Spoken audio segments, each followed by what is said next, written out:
আরফির মুখোমুখি বসে পড়ল। আরফি বলল, হ্যাঁ, তো কিছু করার কি দরকার ছিল? আবরার বলল, আমার মন চেয়েছে তাই আমি করেছি। মনের কথা শোনা ভালো, তাহলে এখন বলুন, আমার মনের কথা কি আপনি পড়তে পেরেছেন আবরার সাহেব? আরফির এমন সোজা সাপটা কথায় আবরার একটু বিচলিত হলো। সে আরফির দিকে তাকিয়ে বলল, তোমার মনে প্রবেশ করতে পেরেছি, তাই এখন তোমার মনও পড়তে পেরেছি। আরফি টেবিলের উপর হাত রেখে বলল, কি পড়তে পেরেছেন? আবরারের কপাল বেয়ে ঘাম পড়ল। আবরারের অবস্থা দেখে আরফি মুখ টিপে হাসছে। হাসছো কেন? আমার মন চেয়েছে তাই। ও, আমার প্রশ্নের জবাবটা? কি খাবে? আরফি আবরারের এহেন কথায় দীর্ঘশ্বাস ছেড়ে বলল, বিরিয়ানি আর লাচ্ছি। আমি অর্ডার করে আসছি। বলেই সে উঠে চলে গেল। আর আরফি সেভাবেই বসে রইল। রুকাইয়া আরফানের সাথে মুখ ফুলিয়ে বসে আছে। আরফান বুঝতে পারছে না বউ কেন রাগ করেছে। আরফান রুকাইয়ার পাশে বসে বলল, আমিও বুঝতে পারছি না কি হয়েছে। আমাকে কেন মায়ের কাছে পাঠাচ্ছেন? এখানে থাকলে কি সমস্যা? আরফান বুঝতে পারলো সমস্যাটা কি। সে মুচকি হেসে বলল, মা, তোমাকে নিজের কাছে রাখতে চাই কিছুদিন, এতে সমস্যা কোথায়? আলবাদ আছে, আমার আরফির সাথে অনেক কথা আছে। আচ্ছা, তোমার যেতে হবে না। খুশি? আরফানের কথা শুনে রুকাইয়া খুশিতে তাকে জড়িয়ে ধরে বলল, অনেক খুশি। এখন আমাকে আচারের প্যাকেটটা দিন। আরফান মুচকি হেসে আচার এনে রুকাইয়াকে দিল। রুকাইয়া তা খাওয়া শুরু করলো। আবরার খাবারের অর্ডার দিয়ে আসলো। তারপর আরফির মুখোমুখি বসে পড়ল। আবরার বলল, আরফি, আরফান কি তোমাকে নিয়ে বেশ চিন্তিত? আরফি টেবিলে রাখা ফুলগুলোতে হাত বুলিয়ে বলল, প্রত্যেক ভাই নিজ বোনের জন্য চিন্তিত থাকে, যেমন আপনি অবনী আপুর জন্য চিন্তিত থাকেন। তা তো ঠিক। আচ্ছা, তোমার কি মনে হয় না প্রকৃতি আমাদের সাথে খেলা করছে? এই যে দেখো, কিছুক্ষণ আগে মেঘে ভর্তি আকাশ, এখন দেখো সেই মেঘ সরে রোদের আলো ফুটে উঠেছে। জানেন আবরার সাহেব, আমার মনটা ওই মেঘের মতো ভীষণ আর কালো ছিল, কিন্তু এখন সেই মেঘ ধীরে ধীরে সরে যাচ্ছে আর আলো ফুটে উঠেছে। আপনি কি বলতে পারবেন কেন এমন হচ্ছে? আবরার আরফির কথার মানে বুঝতে এক দণ্ড ভুল হলো না। আবরার শীতল কণ্ঠে বলল, তোমার মনে যে অচেনা অনুভূতি সৃষ্টি হয়েছে তার জন্য। তাহলে কি সেই অনুভূতি সঠিক, নাকি এতেও কোনো ফুল আছে যাকে বলে আবেগীয় ফুল? অনুভূতি ভুল হয় না, কিন্তু সেটা যদি বুঝতে দেরি হয় তাহলে অবশ্যই ক্ষতি হতে পারে। কেন এত ভালোবাসলেন আপনার সাহেব? আরফির কথায় আবরার চোখ তুলে তাকালো আরফির চোখের দিকে। যেই চোখে সে অনুভূতিগুলো দেখতে পারছে, একটা মনের আকুতি দেখতে পারছে। আবরারের চোখে যে সেই আকুতিতে ভরা। আরফির দিকে তাকিয়ে আবরার বলল, কেন বেসেছি তা তো জানি না, কিন্তু এই ভালোবাসাটাকে আগলে রাখবো। যদি আজও আপনাকে আমি ফিরিয়ে দেই? ফিরাতে পারবো না, ভালোবেসে ফেলেছো আমায়। তোমার মনেও এখন সেই অনুভূতি। তাহলে বুঝতে পেরেছেন? না বোঝার কথা ছিল না আরফি, তোমার মনের প্রতিটা আকুতি আমি গভীর থেকে উপলব্ধি করছি। আরফি আবরারের হাতের উপর হাত রেখে বলল, তাহলে কি জীবনের এই যুদ্ধে একসাথে চলার জন্য আমাকে আপনার সঙ্গিনী করবেন? আবরার আরফির কথা শুনে ঠোঁটের কোণে হাসি ফুটিয়ে আরফির হাতটা শক্ত করে ধরে বলল, অবশ্যই প্রিয়, তোমাকে সঙ্গিনী করতে পারলে জীবনের যুদ্ধ হয়তো একটু সহজ হবে। কখনো ছেড়ে যাবেন না তো? আমি একাকিত্বকে ভয় পাই আপনার সাহেব। কাছের মানুষের অবহেলা সহ্য করতে পারি না, কাছের মানুষদের আগলে রাখতে চাই। তোমার সকল কথা আজ থেকে মেনে চলার দায়িত্ব আমার। ওয়াদা করলেন আমায়? ওয়াদা রইল প্রিয়, মৃত্যু ছাড়া তোমাকে ছেড়ে যাওয়ার কল্পনা আমি করব না। বলেই আবরার নিজ পকেট থেকে আংটি বের করে আরফির আঙুলে পরিয়ে দিয়ে বলল, তোমার জন্য। আন্টির পছন্দ? হ্যাঁ, মায়ের পছন্দ। সায়দা খানম অনেক চিন্তিত। জাবেদা বেগম চুপচাপ সোফায় বসে আছে। আরফান একটু পর পর দরজার দিকে তাকাচ্ছে। অবনী আর রুকাইয়া কথা বলছে। রাতুল মোবাইল টিপছে। আবরার সবাইকে একসাথে থাকতে বলেছে। সায়দা খানম বললেন, এখন কেন আসছে না তারা? সময় হলেই চলে আসবে। আমার তো টেনশন লাগছে। মা, আমি চা বানিয়ে নিয়ে আসি। না মা, তুমি এখন বিশ্রাম নাও, আমি যাচ্ছি। এই সময় একটু বিশ্রাম করা প্রয়োজন। রুকাইয়া আবারও নিজ জায়গায় বসে আরফির অপেক্ষা করতে লাগলো। আবরার আরফি সিঁড়ি বেয়ে উপরে উঠল। তারপর কলিং বেল টিপতেই আরফান দরজা খুলে দিল। আরফানকে দেখে আরফি মুচকি হেসে ভেতরে চলে গেল। আপনাদের আসতে দেরি হলো কেন? রাস্তায় জ্যাম ছিল তাই। আবরার সোফায় বসে পড়ল। সায়দা খানম উত্তেজিত হয়ে বললে, তোমরা কি সিদ্ধান্ত নিয়েছ? আরফি মুচকি হেসে তার রুমে চলে গেল। সবাই তার যাওয়ার দিকে তাকিয়ে রইল। তারপর আবরারের দিকে তাকালো। আবরার বেচারা হতবিম্বল হয়ে বলল, আমার দিকে তাকিয়ে আছো কেন? সিদ্ধান্তটা কি জানানো যাবে? আবরার হেসে জাবেদা বেগমের দিকে তাকিয়ে বলল, মা বিয়ের তারিখ ঠিক করো, তোমার বৌমা রাজি হয়ে গেছে। আবরারের কথা শুনে রাতুল আর অবনী চিল্লিয়ে উঠল। সবাই খুশি হলো, শুধু আরফানের মুখটাই অন্ধকার হয়ে আছে। আরফান উঠে আরফির রুমের দিকে চলে গেল। আবরার তা দেখে নিজেও উঠে তার পেছনে চলে গেল। সবাই যার যার কথায় ব্যস্ত, তাই আবরারের দিকে কেউই খেয়াল করেনি। আরফান আরফির রুমের সামনে দাঁড়িয়ে দরজায় টোকা দিতেই আরফি ভেতর থেকে বলল, এসে পড়ো। আরফান রুমের ভেতর প্রবেশ করলো। আরফি ভাইকে দেখে হাতে একটা শাড়ি বিছানার উপর রেখে মুচকি হাসি ফুটিয়ে বলল, আরে ভাইয়া যে কিছু বলবে? আরফান দরজার সামনে এসে নিজের সব কথা গুছিয়ে রেখেছিল, কিন্তু আরফির কথা শুনে সব কথা ভুলে গেছে। আরফানের নীরবতা দেখে আরফি ভ্রু কুঁচকে বলল, কি হয়েছে ভাইয়া? তোমার কি শরীর খারাপ? আরফান হালকা কেশে বলল, বাইরে যেটা শুনলাম তা কি তোর মতামত ভিত্তিতে হচ্ছে? আরফি মুচকি হেসে বলল, আমার মতামত ছাড়া কি এটা সম্ভব হতো?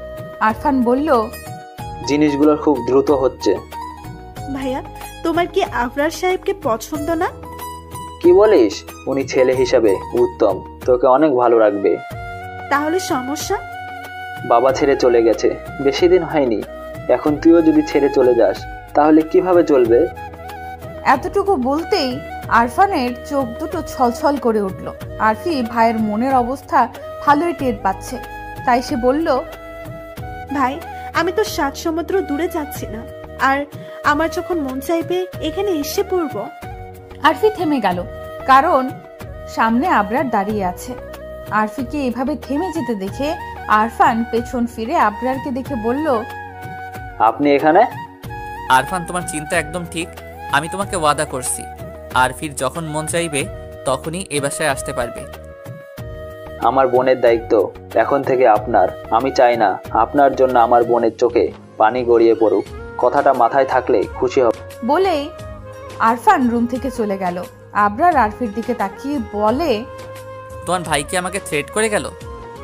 বাইরে চলেন। সবাই গোল হয়ে বসে সবকিছু ঠিকঠাক করলো। আগামী মাসে বিয়ের ডেট ফিক্সড হলো। সবকিছু তোড়জোড় শুরু করে দিতে হবে বলে সবাই লিস্ট করতে শুরু করলো। জাবেদা বেগম আর সায়দা খানম রান্নাঘরে কাজ করছে, বাকিরা বিয়ের কথা বলছে। রুকাইয়া তো বলেই ফেললো তার 4টা শাড়ি চাই, একমাত্র ননদীর বিয়ে বলে কথা। সবাই কথা বলছে আর আড্ডা দিতে ব্যস্ত। তখনই জাবেদা বেগম আর সায়দা খানম এসে বললেন, খাবার তৈরি, খেয়ে নেও সবাই। সবাই হই হুল্লোড় করে খাবার শেষ করলো। আরফি এত হট্টগোলের মধ্যেও একজনকে অনেক মনে করছে, তাই সে খাবারের পর রুমের বারান্দায় দাঁড়িয়ে আকাশ পানে তাকিয়ে বাবার কথা চিন্তা করছে। আজ যদি বাবা থাকতো কিভাবে রিয়্যাক্ট করতো? খুশি হতো নাকি রাগ করতো কে জানে। আবরার আরফির পাশে দাঁড়িয়ে বলল, কাউকে মনে পড়ছে? আরফি বলল, বাবাকে অনেক মিস করছি। আবরার আরফির দু বাহুতে হাত রেখে বলল, জীবনের এমন অনেক মুহূর্ত এসেছে যেখানে আমার বাবাকে প্রয়োজন ছিল। তখন জানো, আমি চুপটি করে মায়ের কোলে মাথা রেখে বলতাম, মা চুলগুলো টেনে দাও তো। মা নিজের নরম হাত যখন মাথায় রাখতো তখন আপনা আপনি চিন্তাগুলো পানি হয়ে যেত। আরফি আবরারের কথা শুনে তার দিকে তাকিয়ে বলল, চেষ্টা করব দুঃখগুলোকে নিজের আঁচল থেকে দূরে সরাতে। আরফির কথা শুনে আবরার মুচকি হাসলো। সবাই চলে গেল রাত 11টার দিকে। আবরার যাওয়ার সময় জানিয়ে গেল শুক্রবার সবাইকে নিয়ে শপিংয়ে বের হতে চায়। কেউই এতে আপত্তি জানালো না। আরফিদের থেকে বিদায় নিয়ে তারা রওনা দিল বাসার উদ্দেশ্যে। দিনগুলো নিজ গতিতে চলতে লাগলো। দেখতে দেখতে শুক্রবার চলে আসলো। আরফি আবরার বাসার সবাই শপিংয়ে যাওয়ার জন্য রেডি হচ্ছে। আরফান রুকাইয়ার প্রতি এখন বিরক্ত। মেয়েটা তার একটুও কথা শোনে না। দৌড়াদৌড়ি না করলে রুকাইয়ার শান্তি হয় না। কিছু বললে মুখ ফুলিয়ে বসে থাকে। আরফান শার্টের হাতা ফোল্ড করতে করতে রুম থেকে বের হয়ে রুকাইয়াকে খুঁজতে লাগলো। রান্নাঘরের সামনে এসে দেখতে পেল রুকাইয়া আচার গিলছে মহা খুশিতে। এখানে আরফান কতটা চিন্তিত। আরফান রুকাইয়ার পিছে দাঁড়িয়ে পড়ল। রুকাইয়া যেই পেছনে ফিরবে তখনই আরফানের বুকের সাথে তার মাথা বাড়ি খায়। রুকাইয়া মাথা তুলে দেখে আরফান দাঁড়িয়ে আছে। রুকাইয়া ঢোক গিলে বলল, আপনি রান্নাঘরে? কিছু লাগবে? আরফান বুকে হাত গুজে বলল, রুকায়া, এখন আচার খাওয়ার সময়? সকাল 10টা, নাস্তা না করে এসব হাজিবাজি খাওয়ার মানে কি? আরফানের কথা শুনে সায়দা খানম রুম থেকে বের হয়ে বলল, আরফান, তুই রুকায়াকে বকছিস কেন? নাস্তা খাওয়ার খবর নেই, আচার খাওয়া শুরু। সায়দা খানম রুকাইয়ার মাথায় হাত বুলিয়ে বলল, চলো, আমি তোমাকে নাস্তা দিচ্ছি। সায়দা খানমের কথায় রুকাইয়া আরফানকে ভেঙচি কেটে তার সাথে চলে গেল।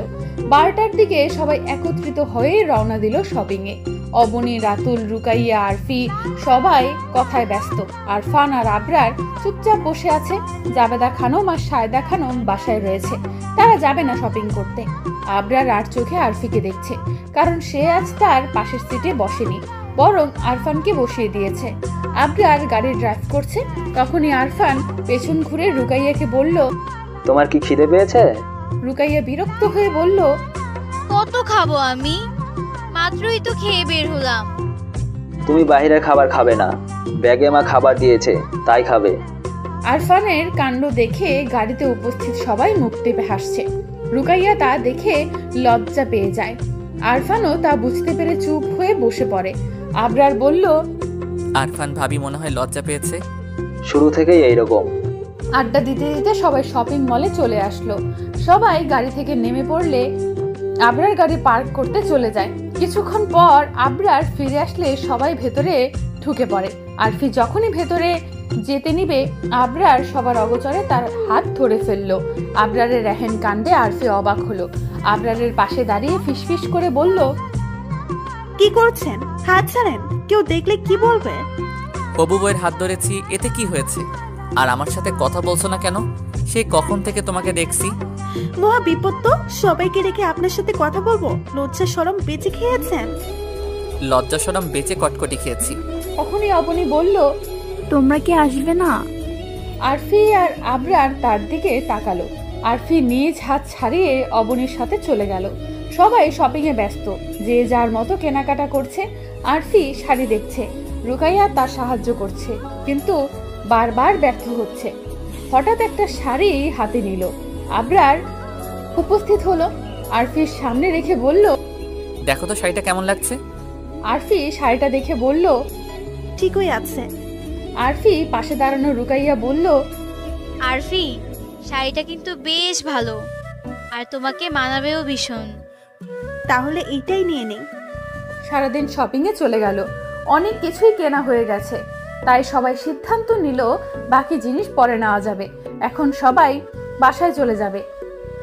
তাই করা হলো। গাড়ির পেছনে শপিং ব্যাগ দিয়ে ভরা। সবাই যার যার সিটে বসে আছে। সবাই অনেক ক্লান্ত। রুকাইয়া আরফানের কাঁধে মাথা রেখে শুয়ে আছে। আরফি আবরারের পাশের সিটে বসেছে। আবরার গাড়ি ড্রাইভ করছে। এক হাত দিয়ে আরফির হাত শক্ত করে ধরে রাখলো। আরফি আবরারের দিকে তাকালো। আবরার এক ধ্যানে গাড়ি চালাচ্ছে। অবনী আর রাতুলও চুপচাপ বসে আছে। বাহিরে ঠান্ডা বাতাস বইছে। আরফি গাড়ির জানালা খুলে দিল। ঠান্ডা বাতাস শরীরে লাগছে। আরফির তাতে ভালো লাগছে। আবরার আরফির দিকে একবার তাকিয়ে সামনে তাকালো। আরফিদের বাড়ির সামনে এসে সবাই আরফান রুকাইয়া গাড়ি থেকে নেমে বের হলো। আরফিদের বাড়ির সামনে এসে সবাই আরফান রুকাইয়া গাড়ি থেকে বের হলো। আরফি গাড়ি থেকে নেমে রুকাইয়ার পাশে দাঁড়ালো। রুকাইয়া আরফানকে বলল, ভিতরে চলেন। আরফি যাবে না। আপনি চলেন তো। বলেই আরফানের হাত ধরে বাসার ভেতরে নিয়ে আসলো।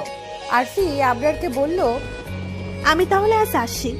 আবরার গাড়ি থেকে নেমে আরফিকে বলল, বাসায় গিয়ে ফ্রেশ হয়ে ফোন করব। প্লিজ ফোনটা ধরবে। গতকালও তুমি ফোন ধরনি। আরফি মুচকি হেসে বলল, চেষ্টা করব। বলেই বাসায় চলে গেল। আবরার বলল, প্রিয়াঙ্গিনী, এতটা যত্ন করে আমাকে না পোড়ালেই পারতে। আরফি ফ্রেশ হয়ে হলরুমের কাছাকাছি গিয়ে শুনতে পায় আরফান আর সায়েদা খানমের গলার স্বর। তারা দুজনই বিয়ের কথা বলছে। আরফান বলল, মা, ব্যাংকে যে টাকাগুলো আছে তা দিয়ে আরফির জন্য সোনার জিনিস হয়ে যাবে, আর জমানো যা আছে তা দিয়ে অনুষ্ঠান, কিন্তু আরও তো খরচ আছে। তো জমানো টাকা খরচ করার দরকার নেই, সামনে রুকাইয়ার ডেলিভারি, তখন প্রয়োজন পড়বে। আমি মনে করছি তোর বাবা একটা জমি কিনেছিল গাজীপুরের সাইডে, তুই যদি বলিস তাহলে সেটা বিক্রি করে বিয়ের সব খরচ হয়ে যেতে পারে। সেটাই ভালো হয়। আরফির বিয়েতে কোনো কিছুর কমতি আমি চাই না। আবরার স্যাররা মানুষ অনেক ভালো, তারা কোনো কিছু চায়নি, কিন্তু আমার বোনকে আমি খালি হাতে যেতে দিতে চাই না। সায়েদা খানম ছেলের কথায় ছলছল নয়নে তার দিকে তাকালো আর ভাবলো তার সেই ছোট্ট ছেলেটি আজ কত বড় হয়ে গেছে। আরফির চোখেও আজ পানি, তার ভাই যে তাকে এত ভালোবাসে। আরফি ধীর পায়ে এগিয়ে এসে আরফানের পাশে বসে বলল, ভাইয়া, খালি হাতে পাঠাচ্ছ না, হাত ভর্তি ভালোবাসা নিয়ে যাব সেই বাসায়। কোনো জমি বিক্রি করতে হবে না, যতটুকু করতে পারবে ততটুকু করো। তুই বেশি বুঝিস না। আরিফ, পরেরটা পরে, এখন যাও, ঘুমাতে যাও। সকালবেলা আরফির ফোন বেজেই চলেছে। আরফি সবার সাথে নাস্তা শেষ করে ঘরে এসে মোবাইল হাতে নিয়ে দেখলো আবরারের 40+ মিসড কল। আরফি ফোন দিতেই আবরার ফোন রিসিভ করে বলল, যাক, আমার ভাগ্য খুলেছে যে আপনি ফোন দিয়েছেন। যে কোনো মানুষই 20 মিনিটে 40+ মিসড কল দেখলে ফোন তো করবে। আজ একটু দেখা করবে? এই যে সাহেব, বিয়ের আর মাত্র 15 দিন বাকি, দেখা সাক্ষাৎ এখন আর করবো না। আজই বিয়ে করে ফেলি, কি বলো? আজ তো পাগল। বলেই ফোন রেখে দিল। আর আবরার তা বুঝতে পেরে বলল, 15 দিন পর আমার দহনে পড়ার জন্য প্রস্তুত হয়ে যাও প্রিয়াঙ্গিনী। রুকাইয়া ঘরে ঢুকে চুল চিরুনি করছে। তখনই কলিং বেলের আওয়াজ শুনে সে রুম থেকে বের হয়ে দরজার কাছে গিয়ে দরজাটা খুলে দিয়ে সামনে তাকালো। সামনে থাকা ব্যক্তিদের দেখে রুকাইয়া অবাক হলো, পাশাপাশি ভয়ও পেল। তাহলে কি খুশির দিনগুলো আবার চলে গেল? এই বাসায় কি আরো এক নতুন ঝড় আসার আশঙ্কা আছে? রুকাইয়া সামনে থাকা ব্যক্তিটিকে দেখে ঢোক গেলে বলল, মামি কেমন আছেন? হ্যাঁ, সামনে থাকা ব্যক্তিটি আর কেউ নয়, আরফির মামি। রুকাইয়া তার হাতের দিকে তাকিয়ে দেখলো দুটো বড় বড় ব্যাগ। আরফির মামি বিরক্তি নিয়ে বলল, এই যে বউ, অহন ভিতরে ঢুকবার দাও, কতক্ষণ এখানে খাড়ায় কথা কইতাম। রুকাইয়া সরে দাঁড়ালো। আরফির মামি ভেতরে ঢুকেই সোফায় ধপ করে বসে পড়লো। তা তোমার শাশুড়ি কই, দেখতেছি না যে? মা ঘরে। মামি হেসে বলল, হ, অহন তো তোমার শাশুড়ি আরামের দিন, পায়ের উপর পা দিয়া সংসার চালাইব। মামির কথাটা বেশ ভালো লাগলো না রুকাইয়ার, তাই সে বলল, আমি মাকে ডেকে আনছি। রুকাইয়া সায়েদা খানমকে ডাকতে চলে গেল। আর আরফির মামি ব্যাগ নিয়ে পানের বক্স বের করে পান চিবোতে শুরু করলেন। সায়েদা খানম বিছানায় শুয়ে আছেন। তখনই রুকাইয়া এসে বলল, মা, মামি এসেছে। রুকাইয়ার কথায় সায়েদা খানম বিছানা থেকে উঠে বসলেন। তারপর বললেন, আমি আসছি। সায়েদা খানম আরফির মামির সামনে বসে আছে। আরফির মামি বললেন, কি গো, মায়ের বিয়ে একা খাইবানি? ঠিক সময় দাওয়াত পেয়ে যাবেন। দাওয়াত? আমি তো আজকে আয়া পড়ছি এখানে থাকনের লাইগা, আর তোমার ভাই আর আসলাম আইতাছে। সায়েদা খানম অবাক হলেন। যারা 1 বছরে একটা ফোনও করে না, তারা বিয়ের এতদিন আগে এসে থাকবেন? আরফির মামি বললেন, দেহ সায়েদা, তোমার পোলাডার দিয়ে আরফির লেগা কইবার চাইছিলাম, কিন্তু তার আগেই তুমি থাক, আর এই বিষয়ে কথা কইলাম না। মহিলার কথাগুলো সায়েদা খানম দাঁতে দাঁত চেপে শুনতে লাগলো। তখনই আরফি রুম থেকে বের হয়ে আসলো। নিজ মামিকে দেখে একটু অবাক হলো, কিন্তু তা প্রকাশ করলো না। আরফির মামি আরফিকে দেখে গদগদ হয়ে বললেন, আহারে, আমার মায়াদা কি শুকাইয়া গেছে, এইখানে আহো, আমার কাছে আহো। আরফি একবার মায়ের দিকে তাকিয়ে তারপর মামির কাছে গিয়ে বসলো। আরফির মামি বলল, ব্যাগটা খুলো তোমা। আরফি ফ্লোরে থাকা ব্যাগটার চেইন খুলল। আরফির মামি বলল, বক্সটা লো। আরফি সামনে থাকা বক্সটা হাতে নিল। আরফির মামি বলল, এইটা তোমার নানির হাত, তোমারে দিলাম আমি। তোমার মামার শখ, তুমি এইটা পইরা শ্বশুর বাড়ি যাইবা। এই হাতটা তো এখন আপনার, তাহলে আমাকে কেন দিচ্ছেন? এত কথা কই না, যাও ঘরে যাও। তখনই আরফির মামা আর সালাম সেখানে উপস্থিত হলো। তাদের দেখে সায়দা খানম চটে গেলেন, কিন্তু কিছুই বললেন না। আরফির মামা বাসার ভেতরে ঢুকেই সায়দা খানমকে জিজ্ঞেস করলেন, বোন কেমন আছিস? সায়দা খানম গম্ভীর গলায় বললেন, ভালো। সালাম এসে সায়দা খানমকে বললেন, ফুপি কেমন আছেন? সায়দা খানম ভাতিজাকে দেখে অনেক খুশি হলেন। সে সালামকে পাশে বসিয়ে কথা বলতে লাগলেন। আরফি বলল, আমি একটু আসি বলেই রুমের ভেতর চলে গেল। রুকাইয়া আরফানকে ফোন করে সব বলল। আরফান বলল, আমি একটু পর আসছি, আর সন্ধ্যায় আবরার আর অবনী আসবে। ঠিক আছে, মাকে বলে দিচ্ছি। রুকাইয়া হল রুমে গিয়ে বলল, মা, আবরার ভাই আর অবনী সন্ধ্যায় আসবে। আমি রান্নার কাজ শুরু করি। আরফির মামি বললেন, আহো, তোমার কামে সাহায্য কইরা দিই বৌমা। তুমি ঘরে যাও, আরাম করো। সায়দা খানম আজ পদে পদে অবাক হচ্ছে, এই মানুষটা এত ভালো হলো কি করে। আরফি বারান্দার গাছগুলোতে পানি দিচ্ছে। একটু পরই আবরার চলে আসবে, গহনার ডিজাইন দেখাতে আসবে। তখনই সালাম এসে হাজির। আরফি সালামকে দেখে একটু অস্বস্তিতে পড়ে গেল। সালাম বলল, আরফি কেমন আছো? ভালো আছি ভাইয়া। তোমার সাথে এত কথা হয়নি কখনো। আরফানের সাথে তবু ছোটবেলায় দেখা হয়েছে। তোমার জন্মের পর আমরা আর তোমাদের সাথে ততটাও সাক্ষাৎ করিনি, হয়েছে তা অনেক কম। হ্যাঁ। তোমার কি আমার সাথে কথা বলতে সমস্যা হচ্ছে? না তো ভাইয়া। ফুপার মৃত্যুর খবর শুনে খুব খারাপ লেগেছে। কাজের জন্য ঢাকার বাইরে না গেলে অবশ্যই আসার চেষ্টা করতাম। সমস্যা নেই ভাইয়া। তাদের কথার মাঝেই আরফান এসে হাজির হলো। আরফান আরফিকে বলল, আরফি, আবরার এসেছে, অবনী তোর সাথে দেখা করতে চায়। আসছি। আরফি সালামের থেকে বিদায় নিয়ে হল রুমে চলে আসে। আবরার মহা বিরক্ত। সে কখন থেকে আরফির মামি একের পর এক প্রশ্ন জিজ্ঞেস করতেই আছে। আরফিকে দেখে আবরার স্বস্তির নিঃশ্বাস ছেড়ে বলল, মামি, আরফি চলে এসেছে। এই ডিজাইনের বইটা ওকে দেখতে দিলে ভালো হতো। এই আরফি, এইখানটায় আয়া বই। আরফি মামির পাশে বসলো। অবনী, রুকাইয়া সবাই এসে হাজির। সবাই গহনার ডিজাইন দেখতে লাগলো। আবরার সবার সাথে বসে কথা বলছে। আরফি গহনার ডিজাইন পছন্দ করে অবনীকে দেখিয়ে দিল। আরফি আর আবরার বারান্দায় দাঁড়িয়ে আছে। আবরার আরফির হাতে একটা আংটি পরিয়ে দিয়ে বলল, মা দিয়েছে। খুব সুন্দর। আবরার আরফির আঙুলে ঠোঁট ছুঁয়ে দিয়ে বলল, অপেক্ষা করতে মন চাইছে না। অপেক্ষার ফল মিষ্টি হয়। একবার আমার বাহুডোরে আটকা পড়লে সেখান থেকে বের হতে পারবে না সুন্দরী, মনে রেখো। সে দেখা যাবে না। হাতটা দাও তো। কেন? দাও না। আরফি হাত এগিয়ে দিতেই আবরার সেটা ধরে বলল, তোমার হাতে আমার নামের মেহেদি লাগাবে, তখনই হাতটা আরো সুন্দর হয়ে যাবে। আরফি ফিক করে হেসে উঠল। আবরার সেই হাসির দিকে মুগ্ধ নয়নে তাকিয়ে রইল। এত সুন্দর হাসি হয়তো সে কখনো দেখেনি। আবরাররা খাওয়া দাওয়া করে আরফিদের কাছ থেকে বিদায় নিয়ে বাসার জন্য রওনা হলো।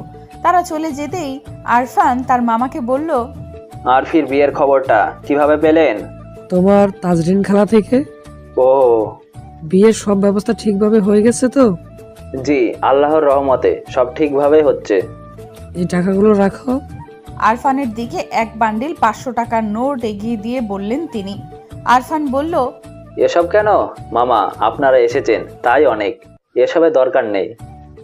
আরফির মামা হালকা হেসে বললেন, অতীতের ভুল শুধরাতে আজ তোমাদের ধারে এসেছি, মানা করো না। এগুলোর কোনো প্রয়োজন নেই, আমরা সেগুলো মনে রাখিনি। আরফির মামা আর কিছু না বলে টাকাটা হাতে নিয়ে চলে আসলেন রুমে। আরফান দীর্ঘশ্বাস ছেড়ে আকাশ পানে তাকিয়ে রইল। গায়ে হলুদের দিন চলে আসলো দেখতে দেখতে। সবাই ব্যস্ত নিজ নিজ কাজে। আরফি সকাল থেকেই হাত পা গুটিয়ে বসে আছে, কেউ তাকে কাজ করতে দিচ্ছে না। একটু পর রুকাইয়া তার রুমে এসে বলল, আরফি, মেহেদি লাগানোর জন্য মেয়ে এসেছে, তুমি রেডি হয়ে যাও। আসতে বলো, আমি রেডি আছি। কিছুক্ষণ পর দুজন মেয়ে ঘরে ঢুকলো। আরফির হাতে মেহেদি লাগানো শুরু করলো। রুকাইয়া গোসল করে বের হয়ে আসলো, আয়নার সামনে দাঁড়িয়ে শাড়ি ঠিক করছে। আরফান পেছন থেকে রুকাইয়াকে জড়িয়ে ধরে বলল, কি ব্যাপার, বাবুর মাকে যে অনেক সুন্দর লাগছে। রুকাইয়া মুখ বাঁকিয়ে বলল, আপনার সময় হলো বাবুর মায়ের খবর নেওয়ার জন্য? আরফান রুকাইয়ার গলায় মুখ গুজে বলল, বাবুর ফুপির বিয়ের জন্য সে কত কাজ বাকি আছে। আরফানের কথায় রুকাইয়া বলল, সব কাজ শেষ হয়নি? রুকাইয়ার কথায় আরফান তাকে ছেড়ে দিয়ে বলল, কিছু কাজ বাকি আছে, ছালাম তা করছে। মামা কতটা সাহায্য করছে তাই না? হুম। সায়দা খানম মেয়ের পাশে বসে আছে, হাতের মেহেদি দেখছে। আবরারের নামটা জল জল করছে আরফির হাতে। সায়দা খানম মেয়ের কপালের ঠোঁট ছুঁয়ে দিয়ে বলল, আরিফ, তোর মেহেদিটা অনেক সুন্দর হয়েছে, তোর হাতে আবরারের নামটা অনেক মানিয়েছে। আরফি লজ্জায় মাথা নিচু করে ফেলল। সায়দা খানম মেয়ের মাথায় হাত বুলিয়ে দিলেন। সন্ধ্যার সময় আবরাররা সেন্টারে পৌঁছে গেছে। একসঙ্গেই হলুদের প্রোগ্রাম করা হবে। আরফিরাও কিছুক্ষণের মধ্যে চলে আসলো। আবরার আরফিকে দেখার জন্য ব্যাকুল হয়ে আছে।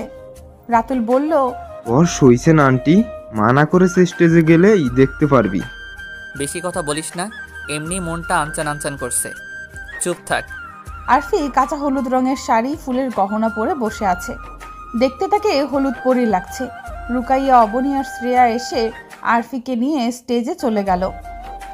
আবরার আগে স্টেজে উঠে বসে আছে। ছেলের এমন কাণ্ডে জাবেদা খানম মুখ টিপে হাসলেন। আরফি স্টেজের কাছাকাছি আসতেই আবরারের নজর তার উপর পড়ল। আবরার আরফির দিকে এক দৃষ্টিতে তাকিয়ে রইল। আরফিকে আবরারের পাশে বসিয়ে দেওয়া হলো। আবরার ড্যাব ড্যাব করে আরফির দিকে তাকিয়ে আছে। আবরারকে রাতুল একটা চিমটি কেটে কানে ফিসফিস করে বলল, কি শুরু করছস? ইজ্জত সম্মান খেয়াবি নাকি? আবরার নিজের ধ্যানে ফিরল। সবাই মুখ টিপে হাসছে আরফানের কাণ্ডে। এক এক করে সবাই হলুদ লাগাচ্ছে। আরফি আর আবরারকে হলুদ রাঙা মুখে আবরার আর আরফিকে অনেক সুন্দর লাগছে। গায়ে হলুদের পর্ব শেষ করে সবাই খেতে বসলো। আরফি ওয়াশরুম থেকে বের হয়ে সায়দা খানমের কাছে যাচ্ছে। তখনই তাকে কেউ হ্যাচকা টানে দেওয়ালের সাথে চেপে ধরলো।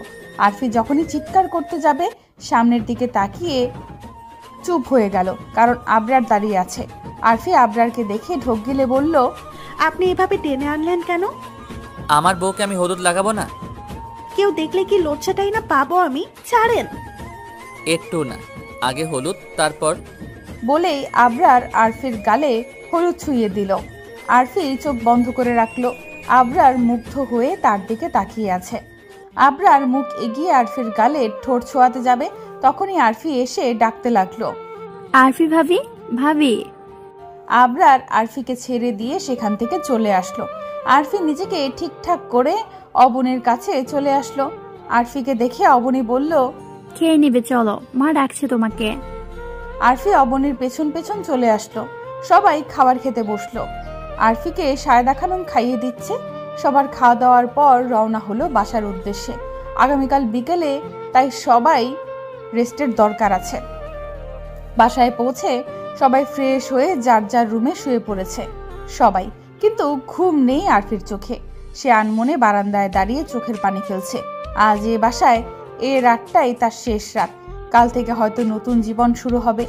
আবরার মানুষ ভালো, সে হয়তো প্রতিটি কাজে তাকে সাহায্য করবে। মাকে অনেক মিস করবে, মায়ের বকা, শাসন, আদর অনেক মিস করবে। ভাই আর ভাবি তো নয়নের মণি, কিভাবে তাদের ছাড়া থাকবে? ভাবতেই ডুকরে কেঁদে ওঠে আরফি। এতটা কষ্ট কেন হচ্ছে? হঠাৎ আরফির মাথায় কেউ হাত বুলিয়ে দিল। আরফি তার পাশে তাকাতেই আরফানকে দেখতে পেল। আরফি আরফানের বুকে মাথা রেখে কেঁদে উঠল। আরফান আরফির মাথায় হাত বুলিয়ে বলল, ঘুমিয়ে পড় আরফি, না হলে কালকে ভুতুড়ির মতো দেখাবে। আরফি ফিক করে হেসে উঠল আর বলল, তুমি আবার শুরু করেছো? শুয়ে পড়।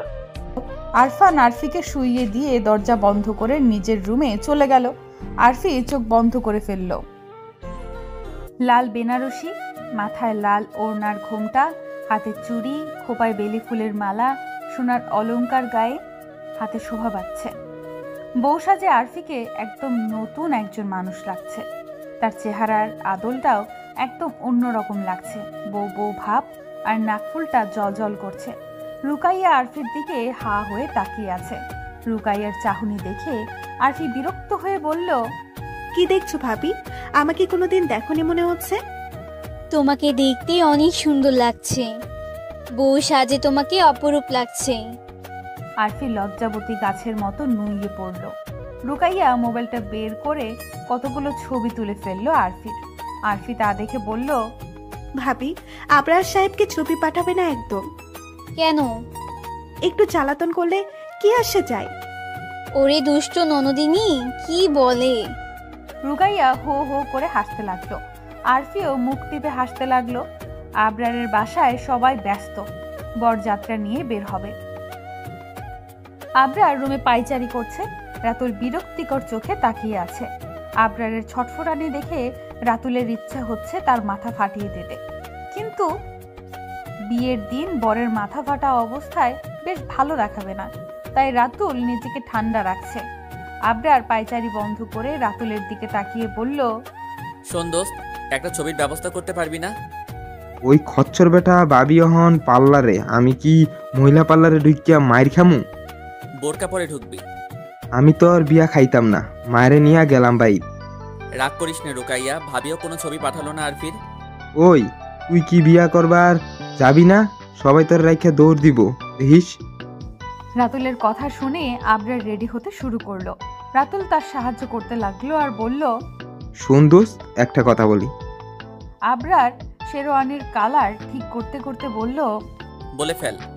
আমার মা যদি আমার বিয়ার প্রস্তাব রাখে, তাহলে তুই আবার আমারে মারিস না। তোর বিয়ের প্রস্তাব কার জন্য দিবে?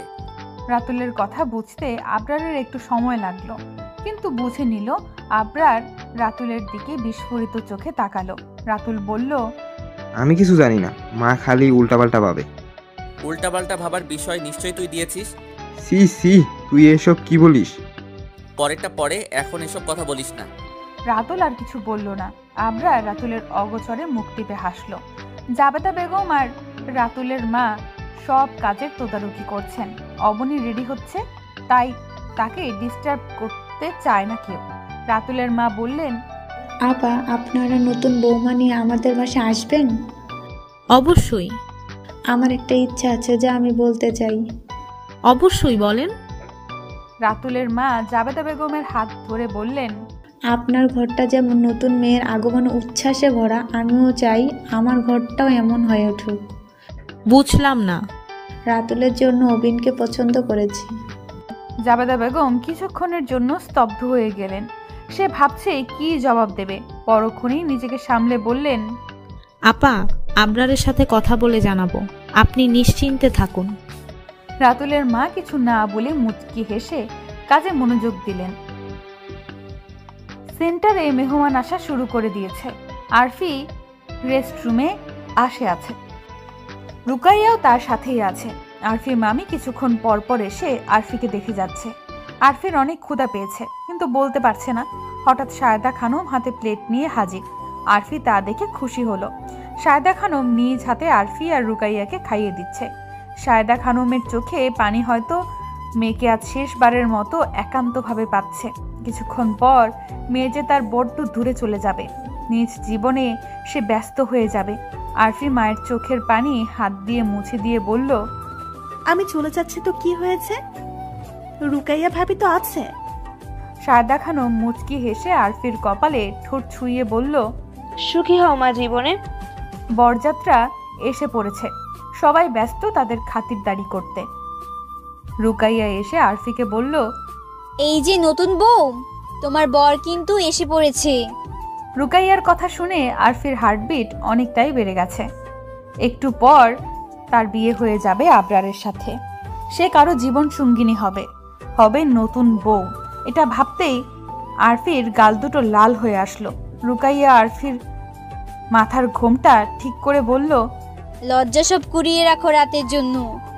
তোমার বরকে তুমি অনেক জ্বালিয়েছো, রেডি থাকো তার দহনে পুড়তে। রুকাইয়ার কথায় আরফি এখন ছুটে পালিয়ে যেতে মন চাইছে। আরফানরা সবাই কাজে ব্যস্ত, কোনো মেহমানের যাতে কষ্ট না হয় সেদিকে খেয়াল রাখছে। আবরার আরফানকে নিজের কাছে ডেকে বলল, আরফান, এত উত্তেজিত হওয়ার কিছু নেই, আমরা সবাই এখানে তোমাদের আপনজন। আবরারের কথায় আরফান অনেকটাই সন্তুষ্ট হলো। আরফান আবরারের হাত ধরে বলল, আমার একমাত্র বোনের বিয়েতে আমি কোনো কমতি রাখতে চাই না। তুমি সেরা ভাই তোমার বোনের জন্য। আর আপনি সেরা জীবন সঙ্গিনী আমার বোনের জন্য। আমি জানি বলার প্রয়োজন নেই, আপনি আরফিকে আগলিয়ে রাখবেন, তবুও ভাই হিসাবে বলছি, খেয়াল রাখবেন আমার ছোট্ট পরিটার। কথাটা বলতে গিয়ে আরফানের গলা ধরে আসছিল। ছোট থেকেই আরফির প্রতি সে দুর্বল। আজ যেন চিৎকার করে কাঁদতে মন চাইছে, কিন্তু সে তো ছেলে, তার চোখের পানি শোভা পায় না। বোনকে আজ হাসি মুখে বিদায় দেবে সে বিয়ের সময় ঘনিয়ে আসছিল। কাজী সাহেব প্রথমে আরফির কাছে গেলেন। আরফিকে কাজী সাহেব বললেন, বলুন মা, কবুল। আরফি মায়ের হাত আর ভাইয়ের হাতটা শক্ত করে ধরল। দুজনেই তার হাতে হাত রেখে বসে আছে। আরফি দীর্ঘশ্বাস নিয়ে একসঙ্গে বলল, কবুল কবুল কবুল। কাজী সাহেব আবরারের কাছে গেলে সে কিছু বলার আগেই ফরফর করে কবুল বলে দিল। যা শুনে রাতুল ফিসফিস করে বলল, মগের মুল্লুক একটা বিয়া করবার লাগিয়া পাগল হইয়া রইছে। অবশেষে দুজনেরই বিয়ে হয়ে গেল। আবরার আর আরফির অনুভূতিগুলো আজ একটা বন্ধনের নাম পেল। আবরারের ভালোবাসা আজ সফল হলো। আবরারের চেষ্টা যে বিফলে যায়নি, সে আরফির মনে জায়গা করে নিয়েছে। আরফিও আবরারকে ভীষণ ভালোবেসে ফেলেছে। মুখে না বললেও সে তার চোখের ভাষায় সব বুঝিয়ে দিয়েছে। বিয়ের পর আরফিকে নিয়ে আসা হলো আবরারের সামনে। আরফিকে দেখে আবরার হা হয়ে আছে। রাতুল আর অবনী তার দুপাশে বসে আছে। অবনী আবরারকে বলল, ভাইয়া, মান সম্মান রাখো আমার, এভাবে হা হয়ে থেকো না। এই তো হবু বউ বুঝতে পেরেছে। রাতুলের কথা অবনী না শুনতে পেলেও আবরার ঠিক শুনেছে। সে ভ্রু কুচকে রাতুলের দিকে তাকালো। রাতুল ঢোক গেলে বলল, আরফি ভাবি কেমন আছেন? আবরার সামনে তাকিয়ে দেখে আরফি তার সামনে দাঁড়িয়ে আছে। আবরার বসা থেকে দাঁড়িয়ে আরফির দিকে হাত বাড়িয়ে দিল। আরফি আবরারের হাতে হাত রেখে উপরে উঠল। সবাই তাদের দিকে তাকিয়ে আছে। আরফি বসে পড়ল সোফায়। আবরার তার পাশেই বসলো। সবাই তাদের ছবি তুলতে ব্যস্ত। শেষে এখন আসলো বিদায়ের পালা। আরফি সায়দা খানমের বুকে মুখ গুজে ফুপিয়ে ফুপিয়ে কাঁদছে। আরফান দূরে দাঁড়িয়ে আছে। রুকাইয়া শাশুড়ির পাশে দাঁড়িয়ে চোখের পানি ফেলছে। আবরারের এখন খারাপ লাগছে। তার মনে হচ্ছে সে তার আরফিকে কিডন্যাপ করে নিয়ে যাচ্ছে। রাতুল আবরারকে বলল, বড্ড খারাপ লোক তুই। দেখছিস ভাবি তোর জন্য সবাইকে ছেড়ে যাচ্ছে, কিভাবে কাঁদছে। তাহলে একটা কাজ করি, আরফিকে এখানে রেখে যাই, আর অবনীর সাথে যখন তোর বিয়ে হবে তখন তুই অবনীকে আমাদের কাছেই রেখে যাবি, বুঝেছিস? আবরারের কথায় রাতুল মুখে আঙুল দিয়ে দাঁড়িয়ে থাকে। আরফান আরফিকে গাড়িতে বসিয়ে দরজা বন্ধ করে দিল। আবরার আরফির পাশে বসে পড়ল। আরফি এখনো কাঁদছে। গাড়ি চলতে শুরু করলো। গাড়িতে আবরার আর আরফি, ড্রাইভার গাড়ি চালাচ্ছে। আরফি ফুপিয়ে কাঁদছে। আবরার আরফির বাহু ডোরে হাত রেখে বলল, আর কেঁদো না, এভাবে তো শরীর অসুস্থ হয়ে যাবে। তাও আরফি শুনছে না। আবরার আরফির মাথা বুকে চেপে ধরল। আরফি আবরারের বুকে হাত রেখে আরামসে কাঁদছে। বাসায় পৌঁছে গাড়ি থেকে আবরার নেমে পড়ল। আরফির সাইডে গাড়ির গেট খুলে দিল। আরফি ধীর পায়ে বের হয়ে আসলো। চোখ তুলে বাসাটার দিকে তাকালো। আশেপাশে মানুষ দাঁড়িয়ে আছে। নতুন বউ এসেছে তাই। আবরার আরফির হাত ধরে বলল, ভিতরে চলো, মা অপেক্ষা করছে। অবনী এসে আরফির পাশে দাঁড়ালো। আরফি পা বাড়ালো বাসার ভেতর প্রবেশ করার জন্য। জাবেদা বেগম বরণ ডালা নিয়ে দাঁড়িয়ে আছেন। আরফি আর আবরার তার সামনে দাঁড়িয়ে আছে। আরফি অনেকটাই ভয় পাচ্ছে। জাবেদা বেগম আরফিকে বরণ করে ঘরে প্রবেশ করতে বললেন। আরফি আর আবরার একসাথে বাসায় প্রবেশ করলো। জাবেদা খানম অবনীকে বললেন, অবনী, আরফিকে রুমে নিয়ে যা। আরফি অবনীকে রুমে নিয়ে আসলো। আরফি রুমে ঢুকে দেখতে পেল রুমটা সুন্দর করে সাজানো। অবনী আরফিকে বিছানায় বসিয়ে দিয়ে বলল, তুমি ফ্রেশ হয়ে নাও, আমি শাড়ি নিয়ে আসছি। আরফি শুধু মাথা দুলালো। অবনী হালকা গোলাপি রঙের শাড়ি নিয়ে আসলো। আরফি অবনীর সাহায্যে সব গহনা খুলে ওয়াশরুমে গিয়ে ফ্রেশ হয়ে বের হলো। আয়নার সামনে দাঁড়িয়ে শাড়ি ঠিক করে চুল ঠিক করতে থাকলো। তখনই দরজা ঠেলে ঘরে ঢুকলো আবরার। আরফি পেছন ফিরে আবরারকে দেখে আবার আয়নার দিকে ফিরে তাকালো। আবরার দরজা লাগিয়ে টি শার্ট আর ট্রাউজার নিয়ে ওয়াশরুমে চলে গেল। আরফি রুমটা দেখতে লাগলো। আরফি বারান্দায় দাঁড়ালো। ঠান্ডা বাতাস চারদিকে ছড়িয়ে আছে। শরীরের এক আলাদা শিহরণ বয়ে যাচ্ছে। আবরার ওয়াশরুম থেকে বের হয়ে এসে আশেপাশে আরফিকে দেখতে না পেয়ে বারান্দায় যাওয়ার জন্য পা বাড়াতেই দরজায় টোকা পড়ল। আবরার দরজা খুলে দেখলো অবনী দাঁড়িয়ে আছে, হাতে খাবারের প্লেট নিয়ে। অবনী বলল, ভাবি আর তোমার জন্য। ধন্যবাদ। আমি যাই ভাই। অবনী চলে গেল। আবরার দরজা বন্ধ করে বারান্দায় চলে গেল। সেখানে গিয়ে দেখলো আরফি আকাশপানে তাকিয়ে আছে। আবরার আরফির পেছনে দাঁড়িয়ে তাকে আলতো করে জড়িয়ে ধরলো। কারো স্পর্শ পেয়ে আরফি কেঁপে উঠলো আর বলল, কি করছেন? ছাড়ুন। আবরার আরো শক্ত করে তাকে জড়িয়ে ধরে বলল, বউ আমার, আমি কেন ছাড়বো? আরফি আর কিছুই বলল না। আবরার বলল, মা খাবার পাঠিয়েছে, খাবে আসো।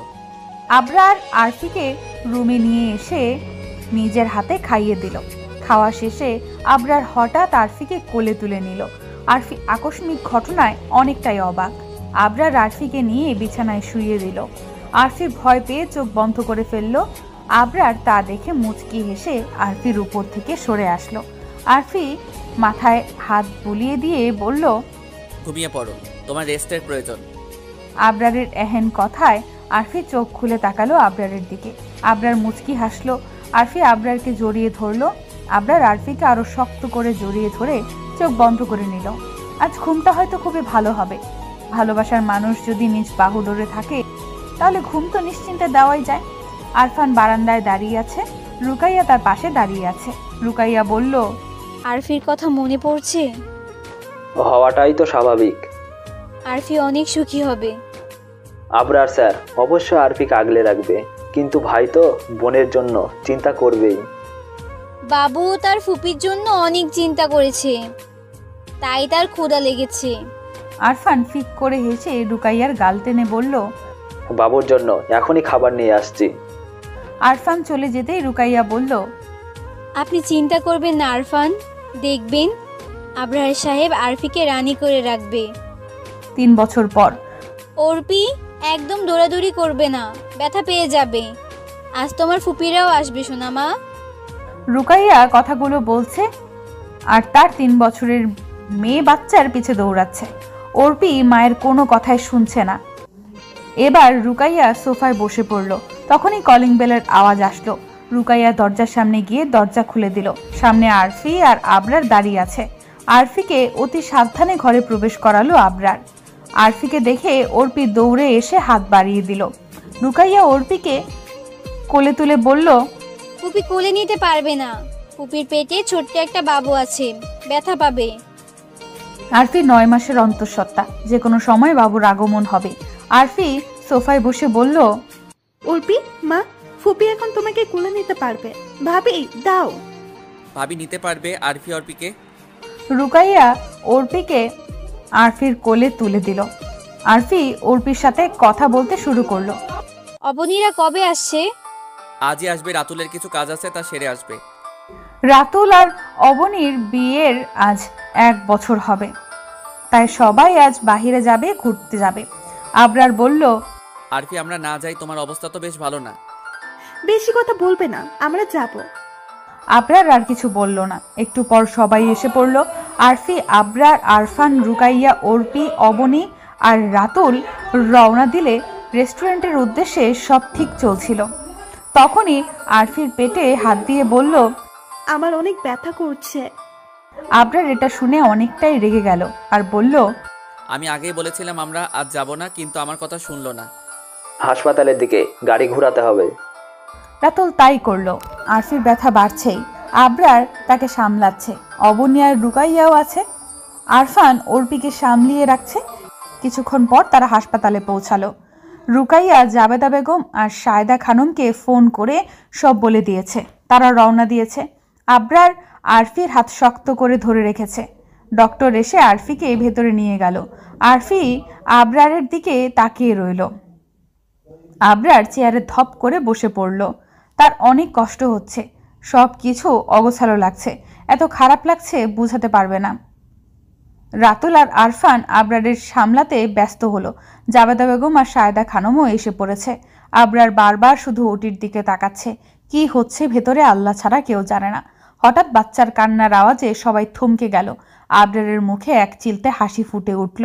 ডাক্তার বের হয়ে আসলো, তার সাথে নার্স ছোট একটা বাচ্চাকে চাদরে মুড়িয়ে নিয়ে আসলো। নার্সের কোল থেকে বাচ্চাকে নিয়ে নিল। জাবেদা বেগম ডক্টরকে বলল, অভিনন্দন, মেয়ে হয়েছে আর মাও ঠিক আছে। আবরার স্বস্তির নিঃশ্বাস ছাড়ল। সে কাপা কাপা হাতে তার মেয়েকে কোলে নিল। আবরার বলল, ছোট্ট পরি এসেছে আমার জীবনে, তাই তোর নাম পরি। আরফির জ্ঞান ফিরল 1 ঘন্টা পর। সে পিট চোখ খুলে দেখল তার পাশে সবাই দাঁড়িয়ে আছে। আবরার তার মাথার কাছে বসে আছে। আরফি বলল, আমার বাবু। আরফির কথায় সায়েদা খানম বাবুকে কোলে নিয়ে আরফির পাশে শুইয়ে দিয়ে বলল, তোর মেয়ে। আরফি বাবুর দিকে তাকালো, একদম ছোট্ট পরি। আবরারের দিকে তাকিয়ে বলল, পরি এসেছে, দেখেছেন? আবরার মাথা নেড়ে হাসলো। আরফি পরির মাথায় চুমু দিল। সবাই আরফির সাথে দেখা করে চলে গেল। আবরার আরফির হাত ধরে বলল, ধন্যবাদ আমার পরিটাকে এনে দেওয়ার জন্য। আরফিরা পরের দিন বিকেল বেলায় বাসায় পৌঁছে গেল।